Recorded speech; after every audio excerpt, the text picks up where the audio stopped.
नमस्कार दोस्तों, उम्मीद है आप लोग अच्छे से होंगे। अगर आप इस चैनल पर नए हैं तो कृपया इस चैनल को सब्सक्राइब कर दें, बेल आइकन नोटिफिकेशन पर क्लिक कर दें और वीडियो को लाइक एंड शेयर जरूर कर दें ताकि समय समय पर आपके समक्ष और भी बेहतरीन वीडियोस बनाने का हमें मौका मिलता रहे। दोस्तों, कर्नाटका हाई कोर्ट की एक जजमेंट आई है जो कि 16 जून 2023 की जजमेंट है, जिसमें एक रिट पिटीशन 1186 ऑफ 2023 है, जिसमें रिट पिटिशनर ने मजिस्ट्रेट कोर्ट के ऑर्डर को चैलेंज किया है और उसमें ये बताया है, दो ग्राउंड्स रेज किए थे कि मजिस्ट्रेट ने एक परमिशन ग्रांट कर दी थी पुलिस को कि नॉन कॉजनेबल ऑफेंस में नॉन कॉजनेबल ऑफेंस जो रजिस्टर्ड हुआ था उसके लिए जो परमिशन ग्रांट कर दी गई थी पुलिस की कि वो प्रोसीड करें। और सेकंड ग्राउंड ये रेज किया था कि नॉन एप्लीकेशन ऑफ माइंड है, मजिस्ट्रेट ने एक सिर्फ परमिशन ग्रांट कर दिया और वेल रिजल्ट ऑर्डर नहीं दिया है। तो इस पे माननीय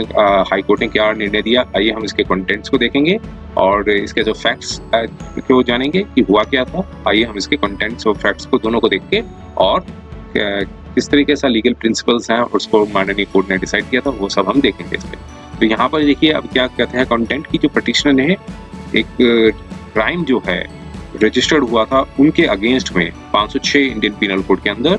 तो उसको कॉलिंग इन क्वेश्चन उसको चैलेंज किया था। फैक्ट्स क्या थे कि जो सेकंड रिस्पोंडेंट है जो कि कंप्लेनेंट है और पिटिशनर को अक्यूज्ड बनाया गया था और सेकंड रिस्पोंडेंट ने एक कंप्लेंट को रजिस्टर किया था और उसमें अलेज किया था कि पिटिशनर ने उनको थ्रेटन किया और इंटिमिडेटेड किया है कंप्लेनेंट को। और फिर कंप्लेंट जो है वो पुलिस स्टेशन पे रजिस्टर्ड हुई और जिसमें स्टेशन हाउस ऑफिसर ने परमिशन ली, जो एडिशनल मेट्रोपॉलिटन मजिस्ट्रेट जो बेंगलुरु के हैं उनसे परमिशन ली और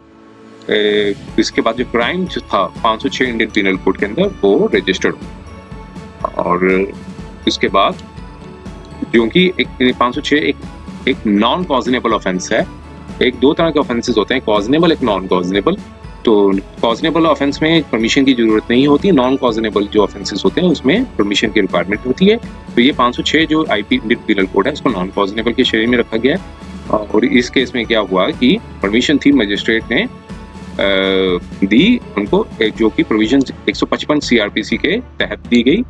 और जब लर्नड मजिस्ट्रेट को जो रिक्वेस्ट मिली उन्होंने परमिट कर दिया कि जो क्राइम जो रजिस्टर्ड किया जाए और क्राइम जो रजिस्टर्ड करने के बाद पिटिशनर ने यहाँ पर कोर्ट के समक्ष एक पिटीशन डाली। अब ये ग्राउंड्स ये अब यहाँ पर जो सब्जेक्ट पिटीशन का ये है कि मेरिट पर नहीं डिसाइड करना बल्कि एक नॉन एप्लीकेशन ऑफ माइंड जो हुआ है जो लर्नड मजिस्ट्रेट की तरफ से जो उन्होंने परमिशन ग्रांट कर दी है। तो दोनों पार्टीज के जो काउंसिल्स हैं उन्होंने अपने अपने जो रखे पॉइंट्स रखे सबमिशन से की और यहाँ पर ये चैलेंज किया गया था कि सब पार्ट 2 ऑफ 155 सीआरपीसी जो परमिट करता है लर्नड मजिस्ट्रेट को कि वो परमिशन दे, लेकिन यहाँ पर जो परमिशन जो है स्टेशन जो हाउस ऑफिसर को दी गई है, क्योंकि इन्फॉर्मेंट को as it is the informant को जाना चाहिए, who has to go to the learned magistrate, उनको परमिशन सीक करनी चाहिए थी। तो एक तो ये ग्राउंड रेज किया गया था और दूसरा बताया था कि ये एक नॉन एप्लीकेशन ऑफ माइंड है, क्योंकि परमिशन जो दी जानी चाहिए वो एप्लीकेशन ऑफ माइंड के तौर पर की जानी चाहिए। और क्योंकि मजिस्ट्रेट ने जो ऑर्डर दिया कोई ऑब्जर्वेशन नहीं दी, फर्दर ऑब्जर्वेशन नहीं दी, बस एक परमिशन ग्रांट कर दिया, तो इसलिए जो प्रोसीडिंग्स है वो विशिएटेड है। और अब दोनों एंशियस कंसिडरेशन कोर्ट ने दी और वो देखिए और फिर उसके जो कंप्लेंट थी उसके कंटेंट्स को देखा। और यहाँ पे बताया कि कंप्लेंट ने जब पुलिस स्टेशन में अप्रोच किया था तो एक नॉन कॉजनेबल रिपोर्ट थी वो बनाई गई थी और रिक्वेजिशन जो है वो लर्नड मजिस्ट्रेट के पास मतलब भेजा गया कि वो रजिस्टर करें ऑन सच नॉन कॉजनेबल रिपोर्ट के आधार पे, तो जिससे कि ऑफेंस जो है 506 इंडियन पीनल कोड के अंदर हुआ है। और इसके बाद रेफरेंस के बाद जो 506 के जो प्रोविजंस है वो क्या कहते हैं वो यहाँ प्लेसेस के, और जो कि कोर्ट कहती है कि 506 जो है वो क्रिमिनल इंटिमिडेशन है और जो इसके इंग्रेडिएंट्स हैं वो 503 इंडियन पीनल कोड के अंदर डिफाइंड है। वो जो 503 क्या कहता है कि जो कोई भी थ्रेटन करेगा, इंजरी करेगा कि पर्सन को करेगा या फिर रेपुटेशन को या फिर प्रॉपर्टी की in intent to cause alarm to that person, तो ऐसे जो भी ऐसे जो इंग्रेडिएंट्स जो बनते हैं वो 506 के बनते हैं, इसलिए यहाँ पर कंप्लेंट जो है वो इंग्रेडिएंट्स बना रही है 503 के। अब क्योंकि जो 506 इंडियन पिनल कोड जिसमें पनिशमेंट डिफाइंड है वो एक नॉन कॉजेबल है, और परमिशन जो है वो मजिस्ट्रेट को की रिक्वायरमेंट है अंडर सेक्शन 155 ऑफ सीआरपीसी। अब सेक्शन 155 सीआरपीसी के कंटेंट्स क्या कहते हैं वो ये बताए गए हैं कि जो इन्फॉर्मेशन जो है, अगर कोई भी इन्फॉर्मेशन पुलिस को दी जाएगी नॉन कॉजेबल केसेस पे, और ऐसे में इन्वेस्टिगेशन कैसे की जाएगी, तो ये 155 बताता है कि कोई भी इन्फॉर्मेशन अगर ऑफिसर इंचार्ज पुलिस स्टेशन को दी जाए जो कि उनकी लिमिट्स के अंदर है, अगर वो नॉन कॉजेबल ऑफेंस है तो वो पुलिस ऑफिसर रजिस्टर जो एंटर करेगा, कॉज को एंटर करेगा, सब्सटेंस ऑफ इंफॉर्मेशन को लिखेगा, बुक जो बनाई गई है जो कि स्टेट गवर्नमेंट बनाती है इन प्रेस्क्राइब्ड मैनर पे, और फिर इंफॉर्मेंट को रेफर करेगा टू द मजिस्ट्रेट। यहाँ पे सेक्शन 155 ये सब पार्ट 1 ये कहता है कि जब भी कोई इन्फॉर्मेशन पुलिस वाले को दी जाएगी वो रजिस्टर करेगा, जो डायरी जो बनाई गई है, जो फॉर्मेट प्रेस्क्राइब किया स्टेट गवर्नमेंट ने, और सब्सटेंस ऑफ इंफॉर्मेशन को लिखने के बाद इंफॉर्मेंट को रेफर करेगा। अब सेकंड पार्ट ये कहता है कि कोई भी पुलिस ऑफिसर जो है वो इन्वेस्टिगेट नहीं कर सकता नॉन कॉजेबल केस में बिना किसी order of magistrate is having the power to try और commit such the case for the trial. तो ये 155(2) के पार्ट थे। अब यहाँ 155 के 4 पार्ट्स थे, तो सारे पार्ट्स को यहाँ पर डिस्कस किया कि पहले उसने बताया कि पुलिस ऑफिसर को सब्सटेंस ऑफ इंफॉर्मेशन लिखनी होगी और रेफर करना पड़ेगा इन्फॉर्मेंट को मजिस्ट्रेट के पास, और फिर सेकंड सब सेक्शन 2 ये डायरेक्ट करता है कि कोई इन्वेस्टिगेशन जो है बिना written order of the magistrate के नहीं हो पाएगी। तो ये कंटेंट्स थे। अब यहाँ पे बताया कि इंटायर इशू जब रिवॉल्व होता है प्रोविजंस ऑफ लॉ, और फिर सब जो कंप्लेंट कोर्ट की गई थी स्टेशन हाउस ऑफिसर ने रिकॉर्ड की थी नॉन कॉजेबल रिपोर्ट को, और इन्फॉर्मेशन जो है लर्नेड मजिस्ट्रेट के पास भेजी कि वो उनसे परमिशन मांगी कि रजिस्टर कर सकें क्राइम को। लर्नेड मजिस्ट्रेट ने और ये फॉलोइंग ऑर्डर है वो पास कर दिया कि उसमें ये बताया था perused the requisition seeking permission to register FIR in non cognizable offence और permitted to register and investigate in accordance with the law. तो ये एक तरह का एक ऑर्डर आया था जो कि दिया। अब इसमें कोर्ट ने यहाँ पर अपनी ऑब्जर्वेशन दी कि कोर्ट ने ये पाया कि कोई भी इस तरह का non application of mind use नहीं किया है, सिर्फ कई भी जो कोर्ट ने कई प्लेथोरा ऑफ केसेस में एम्फसाइज किया है कि मजिस्ट्रेट जो है परमिट करें registration of FIR, should not permit ना करें ऐसी रजिस्ट्रेशन ऑफ एफआईआर, सिर्फ वर्ड्स यूज कर लेना कि परमिटेड, परस्यूड, परमिटेड और even permitted registration of FIR, इस तरह के वर्ड्स ना लिखें, क्योंकि इससे क्या होगा कि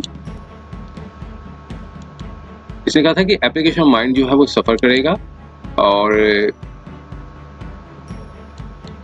तो इस तरह की कई जजमेंट्स थी उस पर रिलाई किया माननीय कोर्ट ने। जो पहले की जजमेंट उन्हीं कर्नाटका हाई कोर्ट की जजमेंट्स थी उसी पर रिलाई किया, और उनके जो कंटेंट्स थे वो रिप्रोड्यूस किए यहाँ पे, सारे जजमेंट्स थी उस पर रिलायंस दिया गया। और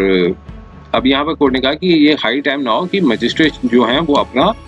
तरीके बदलें और अप्लाई करें माइंड को जब भी रिक्वेजिशंस रिसीव होती हैं, नहीं तो फिर क्या होगा कि कोर्ट को 483 सीआरपीसी के अंदर पावर को इन्वोक करना पड़ेगा और डायरेक्शंस देनी पड़ेगी करेक्शन ऑफ एरर्स जो हैं वो लर्नेड मजिस्ट्रेट करें। जैसे आर्टिकल 227 के पास सुपरवाइजरी पावर है, वैसे criminal code of criminal procedure के अंदर भी सुपरवाइजरी पावर 483 सीआरपीसी के अंदर जो है हाई कोर्ट के पास है। तो यहाँ पर ये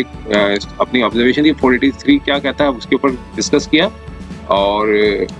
अपेक्स कोर्ट ने के जजमेंट्स थी उसमें ये बताया था कि हर हाई कोर्ट की एक्सरसाइज होती है पावर, सुपरिटेंडेंस होती है कोर्ट ऑफ जुडिशियल मजिस्ट्रेट, ताकि एक्सपीडिशियस और proper disposal of the cases किया जा सके। तो ये सारे जो 483 सीआरपीसी के अंदर पावर थी, उसने कोर्ट ने ये भी अपनी चिंता व्यक्त की कि इसकी वजह से नहीं करने की वजह से जो केस लोड है वो हायर जुडिशरी पे पड़ता है, क्योंकि लोग 482 सीआरपीसी में पिटीशन फाइल करते हैं इसमें। अगर इसलिए यहाँ पे कोर्ट ने पाया एक हाई कोर्ट सुप्रीम कोर्ट के जजमेंट्स पर रिलायंस किया गया, और इस सारी चीज़ों को डिस्कस करने के बाद तो यहाँ पे जो गाइडलाइंस थी वो नेसेसरी थी कि अब लर्नेड मजिस्ट्रेट है वो परमिट करें जब एफआईआर को, तो यहाँ पर नो एप्लीकेशन ऑफ माइंड। तो ये कोर्ट ने कहा कि हमने कई केसेस में ऐसे ऑर्डर्स को क्वैश किए हैं जिसमें मजिस्ट्रेट ने कोई एप्लीकेशन ऑफ माइंड यूज नहीं किया है। अगर विक्टिम जो है वो पुलिस स्टेशन हाउस ऑफिसर के पास जाएगा और कहेगा कि रजिस्टर करने के लिए क्राइम को कि उसको मारा गया है, तो ऑफेंस पनिशेबल अंडर 323 और इंटिमिडेशन जो है 506 के अंदर केस रजिस्टर करेगी, और जब फिर दूसरे नॉन कॉजनेबल ऑफेंसेस में रजिस्टर करेगी। तो as a matter of fact कि सेवरल ऑफेंसेस जो हैं अंडर कर्नाटका पुलिस एक्ट, जो जिसमें पुलिस जो है रजिस्टर कर themselves seeks to register, तो all goes ways to the wind of the soul present की लर्नड मजिस्ट्रेट जो है not applying the mind while granting permission. तो फिर जिस विक्टिम को काफी जो ब्लोज मिली हैं, चोटें लगी हैं ऑफेंस अंडर 323 के अंदर और ऑफेंस अंडर 506 के अंदर, तो उसको कभी जस्टिस नहीं मिल पाएगा अगर because of the act of the learned magistrate. तो ये क्रिमिनल जस्टिस सिस्टम में victim cannot be seen to shown की बाय द जुडिशियल एक्ट्स। तो ये हाई टाइम है कि लर्नड मजिस्ट्रेट जो है जब परमिशन ग्रांट करें इन्वेस्टिगेट करने के लिए, वो फॉलो करें जो कि बताया गया ऊपर की जजमेंट्स में, और जिसके वजह से विक्टिम जो है वो सफ़र ना करे। तो ये जजमेंट्स पर भी कई रिलायंस किया गया। और दूसरा एस्पेक्ट था कि क्या वो पुलिस जो है वो खुद परमिशन ले सकती है बिना रेफर किए। तो यहाँ पर भी कोर्ट ने अपना निर्णय दिया। ये सारी जजमेंट, कई हाई कोर्ट्स की जजमेंट्स आई थी, उन सबको कोर्ट ने एनालाइज किया। और केरला हाई कोर्ट की जजमेंट थी, उसमें भी बता रखा था कि मजिस्ट्रेट जो है या इंफॉर्मेंट या फिर पुलिस ऑफिसर जो है वो मजिस्ट्रेट के पास जा सकते हैं, वो परमिशन ले सकते हैं टू रजिस्टर एन एफआईआर जो कि नॉन कॉजनेबल ऑफेंस हुआ है। तो जब इंफॉर्मेंट या पुलिस ऑफिसर कोई भी, दोनों भी जा सकते हैं, कोई भी जा सकते हैं। तो ये सारी जजमेंट्स थी केरला हाई कोर्ट की। दूसरी जो भी कोऑर्डिनेट बेंच की भी आई थी एक जजमेंट, जो कि उसमें भी ये होल्ड किया गया था कि ऐसी कोई कुछ भी ऐसा नहीं लिखा है कोड ऑफ क्रिमिनल प्रोसीजर में जो प्रिवेंट करता हो पुलिस ऑफिसर को to applying to the magistrate in order to register an FIR और proceed in accordance with the section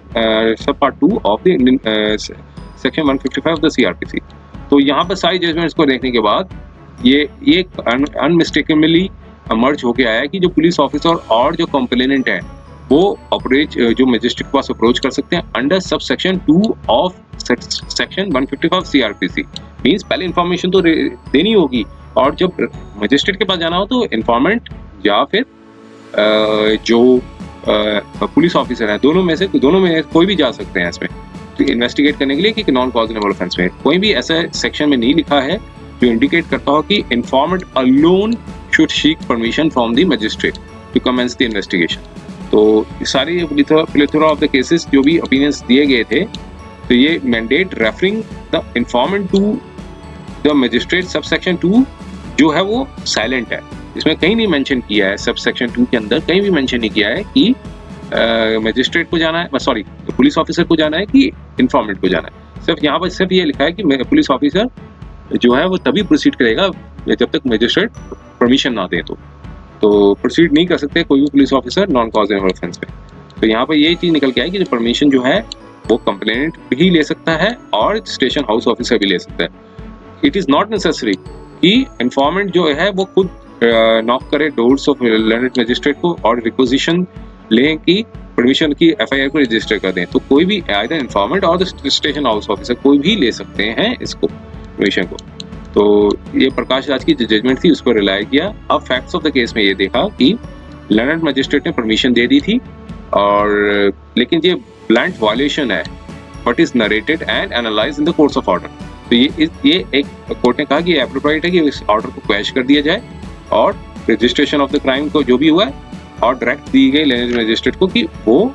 पास करें a fresh upon requisition made bearing the mind observation जो बताई गई है in the course of order means अपने application mind और एक reasoned order दे। तो ये ऐसा कोर्ट ने कहा। तो इसकी ग्राउंड्स पे बेसिस पे पिटीशन को अलाउ कर दी और जो प्रोसीडिंग्स थी रजिस्ट्रेशन थी उसको क्वैश कर दिया और मैटर को रिमांड कर दिया कि वापस जाएं मजिस्ट्रेट के पास कि वो एप्रोप्रिएट ऑर्डर्स को पास करें in accordance with the law bearing in the mind the observation और गाइडलाइंस जो है वो रेज की गई हैं, जो दी गई हैं in the course of order. और फिर साथ में डायरेक्शन दी कि रजिस्ट्री सर्कुलेट करें to all magistrate in the state, mean Karnataka state के अंदर जितने भी मजिस्ट्रेट की उनको स्ट्रिक्ट कॉम्प्लायंस करें। और साथ में ये डायरेक्टर जनरल और इंस्पेक्टर जनरल पुलिस को भी दी है कि वो भी गाइडलाइंस को कंप्लाई करें in the order of the order. तो ये एक जजमेंट आई थी जो कि 16 जून 2023 की है। तो उम्मीद है ये वीडियो आपको पसंद आया होगा। अगर ये वीडियो आपको पसंद आया है तो कृपया इस चैनल को सब्सक्राइब कर दें, बेल आइकन नोटिफिकेशन पर क्लिक कर दें और वीडियो को लाइक एंड शेयर जरूर करें, ताकि समय समय पर आपके समक्ष और भी बेहतरीन वीडियोस बनाने का हमें मौका मिलता रहे। समय देने के लिए बहुत बहुत